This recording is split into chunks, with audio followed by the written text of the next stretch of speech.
A woman and her son discovered her late husband's Cliffside home. What they found inside changed everything. He died before he could share the secret of the house he built, nestled deep in the mountains. Years later, his wife found letters meant for their son. Following a cryptic map, they embarked on a journey, climbing toward a place where his voice impossibly still lingered. Subscribe and tell us in the comments which city you're watching from.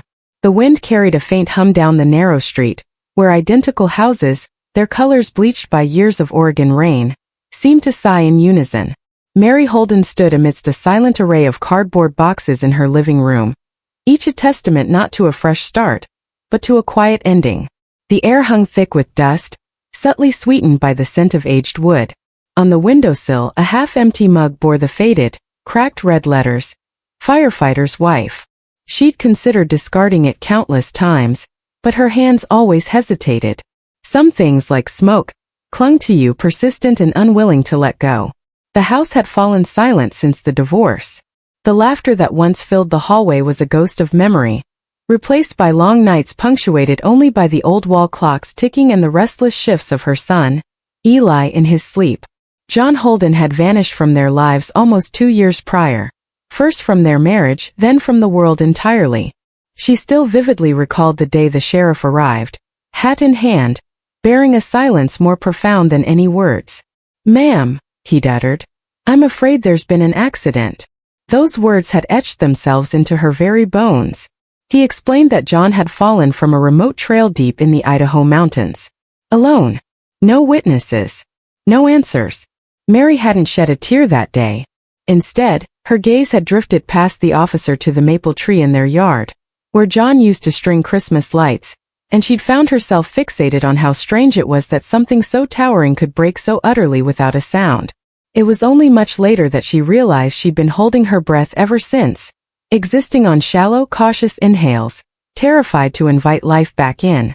Eli, now 8, mirrored his father's quiet nature, yet retained a tenderness John had shed somewhere along his path. The boy spoke little these days, instead spending hours on the back porch with his sketchbook, filling pages with towering mountains, winding rivers, and precarious tiny houses perched on cliffs. When Mary once inquired why he favored such scenes, he'd replied, "Because they're hard to reach." She hadn't probed further. Children, she knew, bore their sorrows in their own unique ways. That morning, as she sealed the final box of old photographs, a knock echoed at the door. The postman stood, holding a small wooden package, wrapped in unassuming brown paper, her name scrolled across it in an unsteady, familiar hand. "Been at the post office a while," he offered. "No return address." Despite its lightness, the box sent a tremor through her heart. She carried it to the kitchen table, simply gazing at it for a long stretch. The paper was frayed, its corners softened by time. At last, she untied the string and lifted the lid. Within, nestled inside, lay a smaller wooden box bound with a leather strap. Carved into its top were the words, "For my boy when he's ready." Mary froze. Her fingers turned to ice. That handwriting. She would have recognized it anywhere. John. A gasp caught in her throat.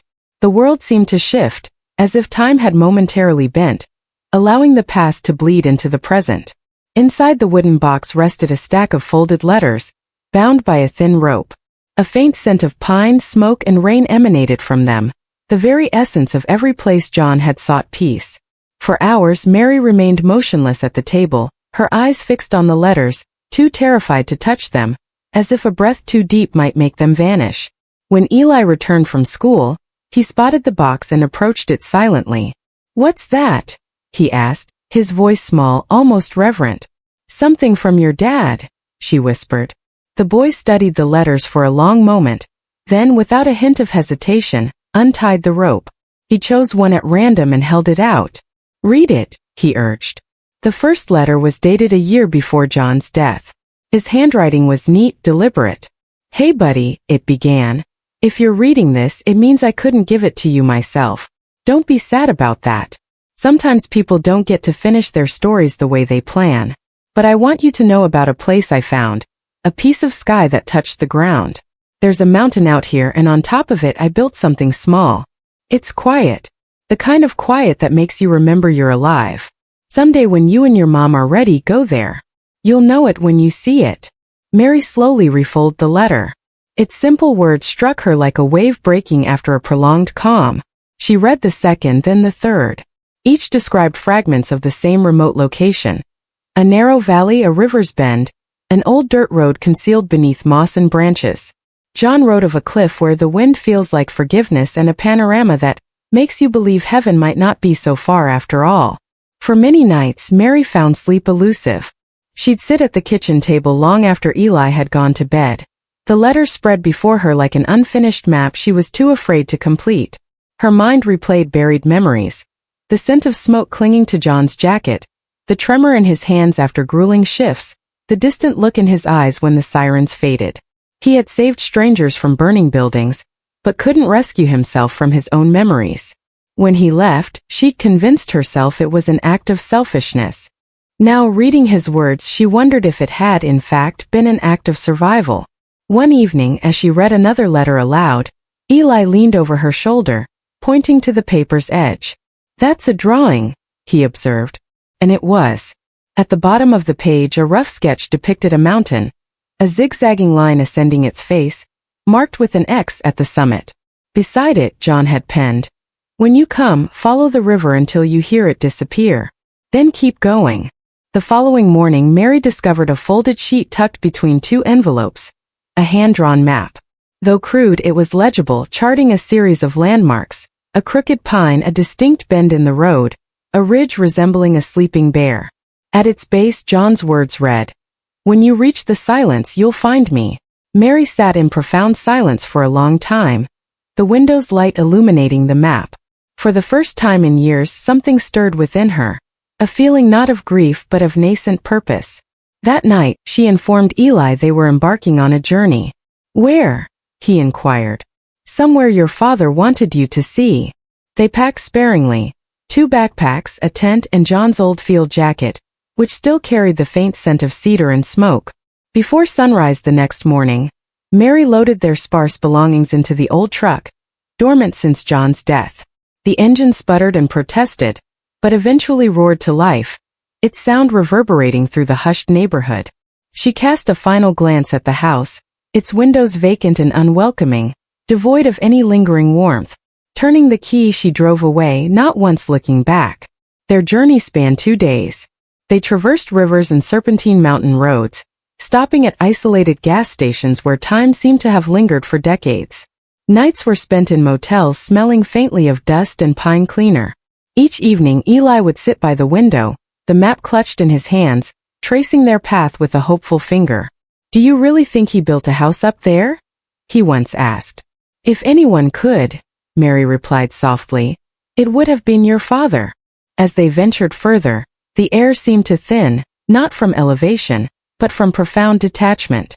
Civilization receded behind them, replaced by the rhythmic crunch of tires on gravel, and the wind's hushed whispers through the valleys.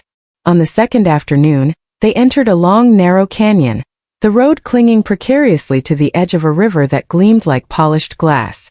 Imposing cliffs soared on either side, their faces cloaked in vibrant green. It was a sight of breathtaking beauty, yet it also felt sacred, a realm untouched by the currents of time. As dusk began to settle, they reached a dead end where the road diminished into a dirt path. Ahead, a solitary ridge stood, less imposing than the surrounding mountains, but strikingly steep, its summit veiled in mist. Mary switched off the engine. A silence, profound and absolute, descended upon them. Eli climbed out, craning his neck to look up. "Is that it?" he breathed. Mary followed his gaze. The dwindling sunlight illuminated a verdant patch near the peak, a subtle hint of life against the unyielding stone. It appeared impossible, utterly unreachable. Yet an undeniable certainty bloomed in her chest. This was the place. They established a small camp near the ridge's base. The night air was sharper than Mary had anticipated. The river murmured below while above, the stars blazed with an intensity never seen back home. Mary sat by the fire, unfolding one last letter. John's words read, "When you come, don't rush. The road is steep but kind. Every step will take something from you. Fear, guilt, anger, and give you something in return. By the time you reach the top, you won't be the same. That's the point." The fire crackled, casting fleeting sparks into the profound darkness. Eli was already asleep in the tent, his small hand tightly clutching one of the letters. Mary gazed into the flickering flames, and for the first time since John's death, she allowed herself to envision him still present. Not physically, but in the essence of everything surrounding her. The river, the wind, the towering mountains. As the fire dwindled, she whispered into the night, "All right, John, we're here." And in the distance, a faint echo carried by the wind seemed almost to reply. Morning unfurled across the valley, slowly spilling light over the mist clinging to the river.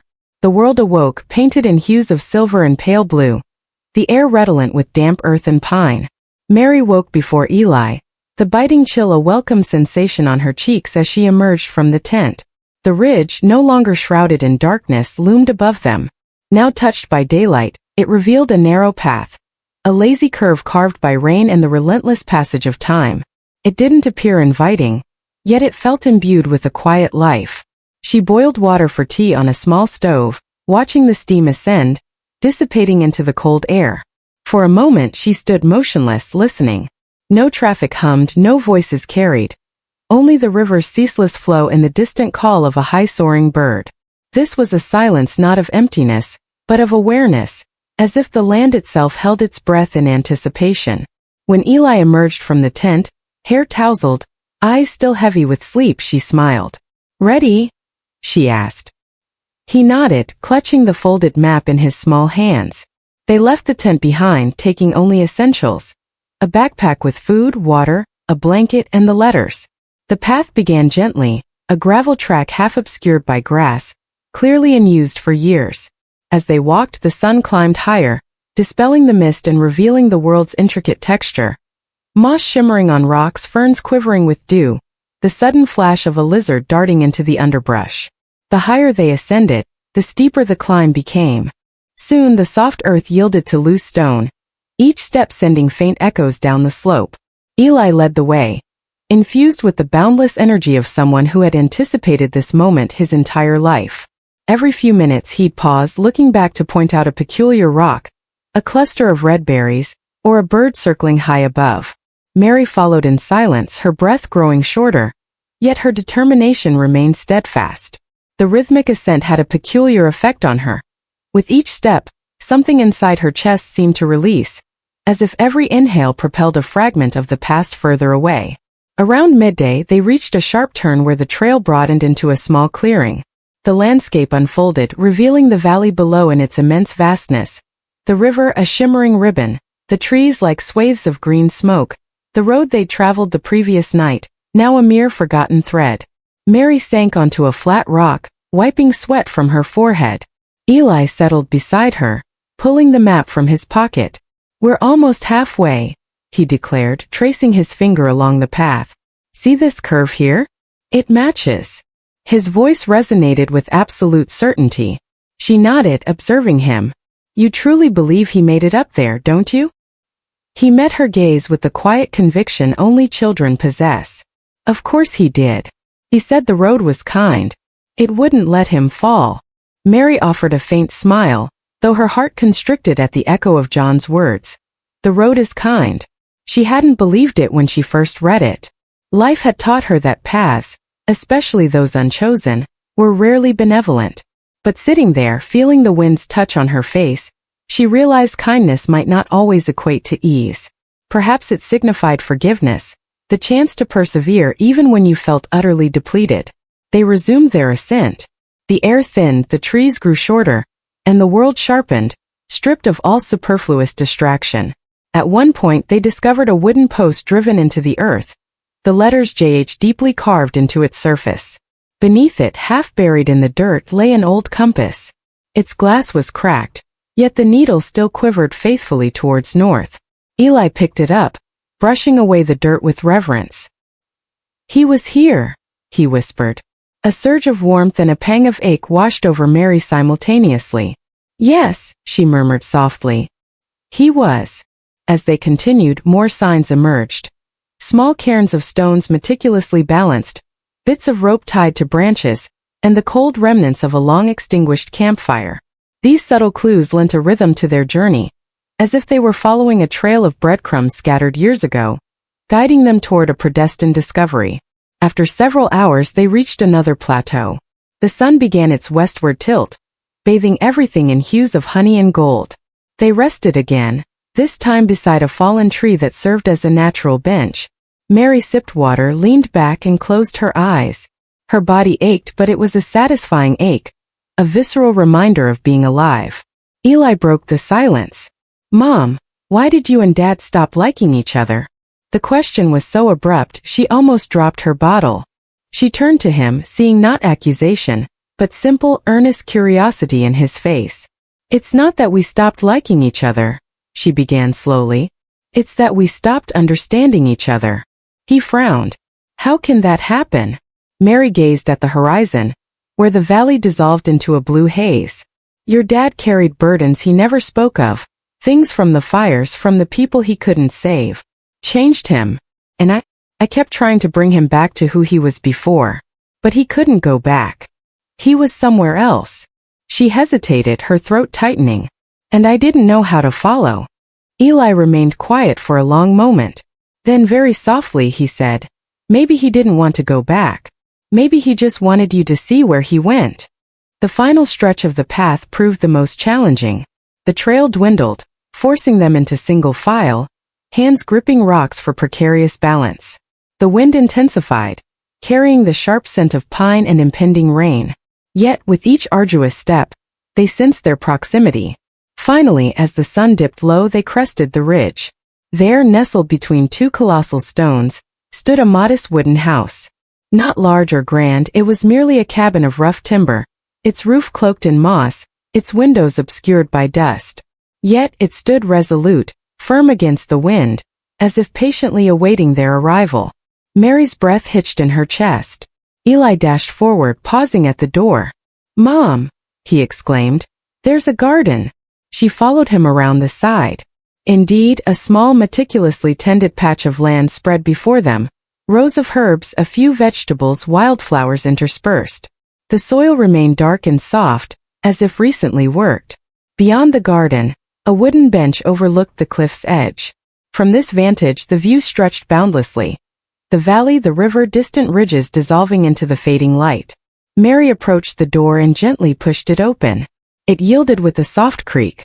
Inside, the air was cool, faintly redolent of ash and cedar. The room was sparse. A wooden bed, a table, a stove, shelves holding a few books and jars. Sunlight streamed through the window, illuminating an open notebook on the table. Dust motes danced above it like drifting memories. She stepped closer. The handwriting was unmistakably John's. With trembling fingers she traced the letters. "If she ever reads one of my letters, she'll understand. I didn't leave to disappear. I left to build something that could hold the silence." A single tear fell onto the page. She closed the notebook gently, her heart a complex blend of sorrow and peace. Eli moved through the small room with a quiet reverence, examining every detail. On a shelf, he discovered an old cassette player, identical to the one John kept in the garage. Taped to it was a note addressed to Mary. Mary's hands trembled as she pressed the play button. The machine crackled, then hissed to life. "Hey, Mare," John's voice, soft and deeply familiar, began. "If you're hearing this, then you made it. I knew you would. I wanted to explain, but I never found the words. I wasn't running away. I was just trying to remember how to breathe without the sound of alarms. This place, it's quiet. It listens. I hope someday you'd find it and see what I saw." Mary pressed a trembling hand to her mouth as his voice continued. "Tell Eli I love him. Tell him he doesn't need to be brave the way I was. He just needs to be kind. That's harder, but it lasts longer. And you, Mare, you were the one thing I never stopped missing." The tape clicked, and silence returned. Mary stood motionless, the wind's whisper now audible through the cabin's cracks. Eli wrapped his arms around her waist. "He's not gone, Mom," he murmured. "He's right here." She held him close, feeling the immense weight of years lift from her shoulders. Together, they stepped outside, settling onto the bench facing the boundless valley.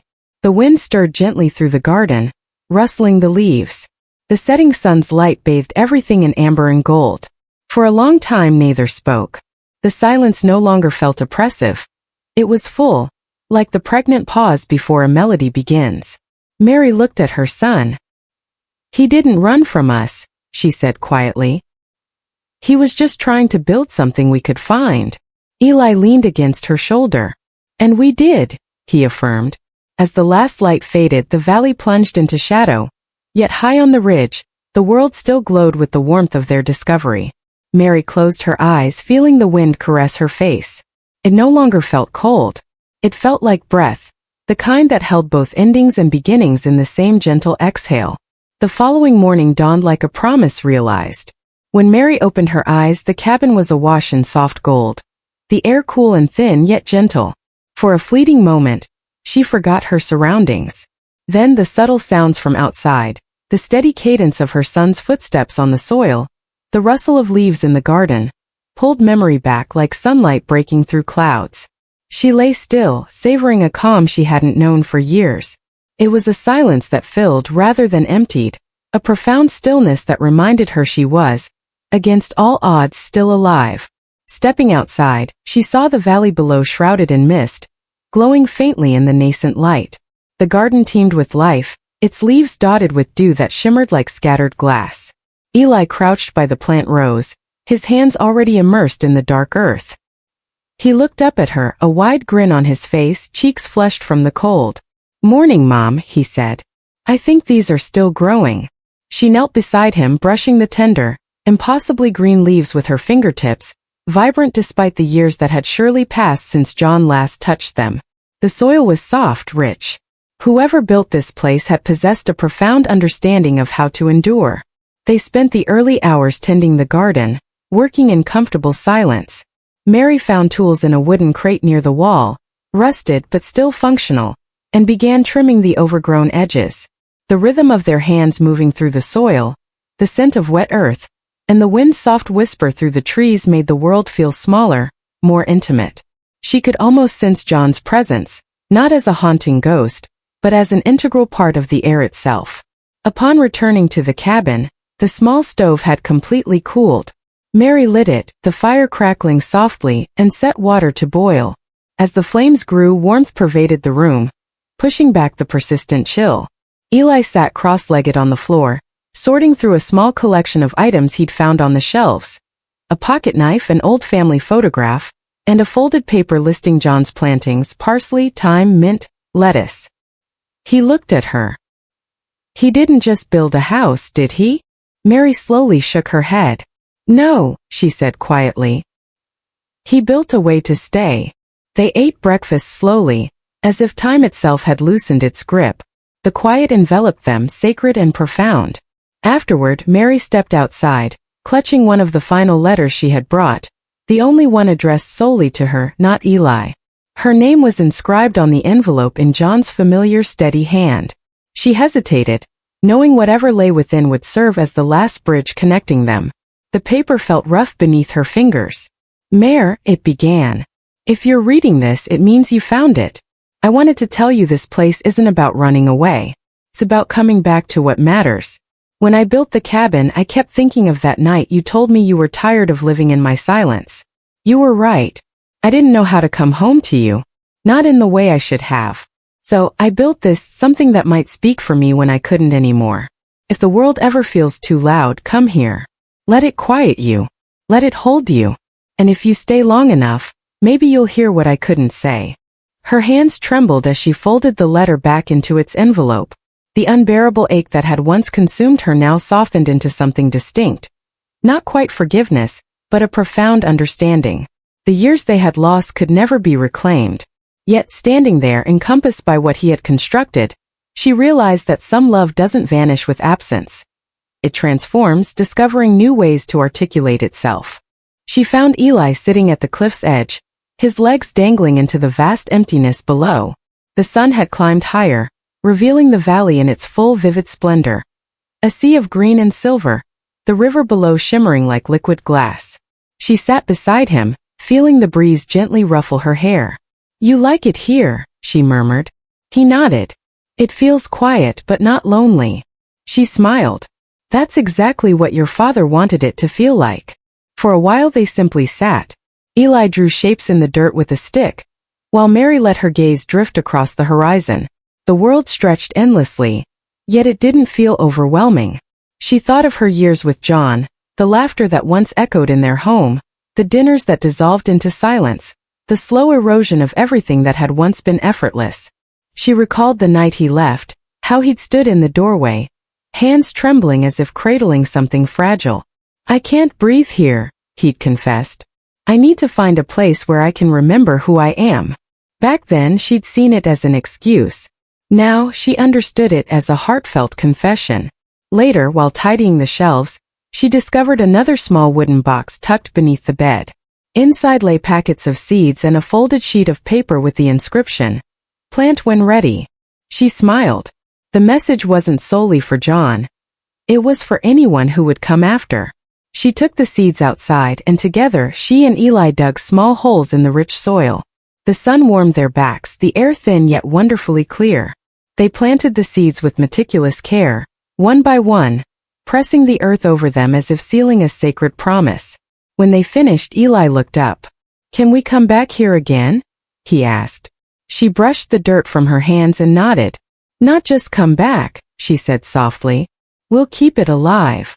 The words surprised her, but as they left her lips, they resonated with undeniable truth. This place wasn't merely a relic of the past. It was a beginning, cleverly disguised as an ending. They spent the afternoon exploring the ridge. On the far side of the cabin, they found a narrow trail leading to a small clearing filled with wildflowers. From there, their gaze could stretch even further, the river winding like a silver thread through the valley, disappearing into the distant horizon. The vista imparted a serenity that words could never fully convey. Eli lay on his back, staring up at the sky. "Do you think he can see us?" he wondered. Mary didn't answer immediately. She watched the clouds drift slowly across the blue expanse, then said, "I think he's part of everything that sees us." As the day began its gentle fade, they returned to the cabin. The light shifted from brilliant gold to deep amber to fiery orange, casting long shadows across the floor. Mary packed some things, but intentionally not all. She left the stove clean, the bed neatly made, the notebook closed on the table. Before locking the door, she placed John's final letter to her beside the cassette player. It felt profoundly right to leave it there, where the air still seemed to carry his voice. That night they chose not to sleep inside. Instead, they spread a blanket outside the cabin, lying beneath the boundless open sky. The stars blazed fiercely, unmarred by city lights. The wind carried the evocative scent of pine and smoke, and somewhere in the distance an owl called. Mary held Eli close, feeling the steady rhythm of his breath. He was warm, solid, alive. For years she had lived with the oppressive weight of loss pressing against her chest. Now, for the very first time, she felt an inner spaciousness again. A quiet, gentle expanse where something new could finally take root. At dawn, the horizon blushed a pale pink, and the first light kissed the cabin's mossy roof. Mary sat up, watching, her hands wrapped around a cup of tea. Eli was still asleep beside her, his head resting on her arm. She reflected on all the mornings in their old house, heavy with the sensation of an unspoken void.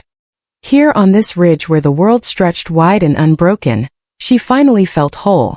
When Eli stirred, she smiled, brushing his hair from his forehead. "Time to go, sweetheart," she said. He blinked, clearly reluctant to move. They packed their bags in quiet efficiency. Before departing, Mary walked to the cliff's edge one last time. The valley below was awakening, light diffusing through the trees like water through ancient roots. She drew a deep breath, the kind that fills you completely, right to the heart, and whispered, "Thank you, John." The descent proved easier than she'd anticipated. The path that had once seemed perilous and arduous now felt solid, familiar. Every turn, every stone held a memory of the climb, but also something new. A sense of returning, not merely departing. The air grew perceptibly warmer as they descended, and soon, the soft roar of the river became audible once more. Reaching the bottom, Eli looked back. The cabin was now a mere speck, framed by sunlight, almost ethereal. "It looks smaller from here," he observed. Mary smiled. "Things often do, once you've carried them inside you." They stood for a long moment, gazing at the ridge. The wind swept through the valley, carrying the mountain's essence, a blend of pine, earth, and something faintly sweet. It was the scent of peace. Mary placed a hand on Eli's shoulder. "Let's go home," she said. As they walked away, the sound of their footsteps faded into the river's whisper. The ridge stood silent behind them, the cabin hidden among the trees, its small garden patiently awaiting the seeds to sprout. For the first time in years, Mary felt no compulsion to look back. She knew the place would always exist, not just on a map or in the mountains, but in the quiet, expansive space within their hearts. By the time they reached the car, the sun was high, and the world ahead shimmered with light. Eli opened the door, still clutching the compass he'd found halfway up. It glinted in the sun, its needle steady, unwavering. Mary started the engine. The road stretched onward, winding through the valley, guiding them forward. As they drove, she contemplated how the world below the ridge would never appear the same again. It wasn't that the place itself had transformed, it was she who had changed. The silence she had feared for so long had morphed into something else entirely. Not emptiness, but sufficient space for life to move freely once more. And as the mountains receded in the rearview mirror, she whispered words not intended for John, but for herself. "You didn't leave me," she said. "You showed me how to stay." Above them, the sky broadened into an endless sweep of blue, the kind John had written about, where the earth seemed to kiss the heavens. Mary reached for Eli's hand, and he squeezed back gently. The road curved ahead, carrying them into the light. And for the first time in years, she didn't feel lost at all. If this story moved you, don't forget to subscribe for more.